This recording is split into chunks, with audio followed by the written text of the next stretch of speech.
হওয়ার পর নাকি মেয়েদের সব ইচ্ছে শখ এগুলো বিসর্জন দিয়ে শুধুই সন্তানের দিকে তাকিয়ে বাঁচতে হয়, এটাই আমাদের সমাজের কথা। কিন্তু তবুও মা হলেও তো আমরা মানুষ, আমাদেরও তো ইচ্ছে করে একটু নিজেদের দিকে তাকাতে, একটু নিজেদের ভালো রাখতে। ঠিক সেই রকমই কালকের আমার এই ক্লায়েন্টটি ছিলেন। তার একটি ছোট্ট বাচ্চা এবং সে ভীষণই কান্না করছিল তার মাকে সাজানোর সময়, সে ভয় পাচ্ছিল। বেবিটির কাছে আমি ছিলাম একেবারে অপরিচিত বাইরের একটি মুখ, তাই তার কান্না করাটাই স্বাভাবিক।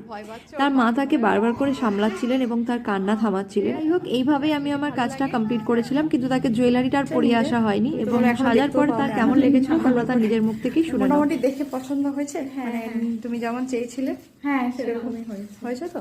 যাক, জুয়েলারিও তুমি নিজে পরে নিও। পুচকু খুব কান্নাকাটি করছে, ওর ভয় পাচ্ছে, ওর মাকে মনে হয় অনেক কিছু করেছে। বাচ্চাকে সামলিয়ে সাজাটা সত্যি যদি ভালো লাগে এটাই ছিল তার ফুল লুক। তার নিজের মুখ থেকেই তোমরা শুনে নিয়েছো এবং হোয়াটসঅ্যাপেও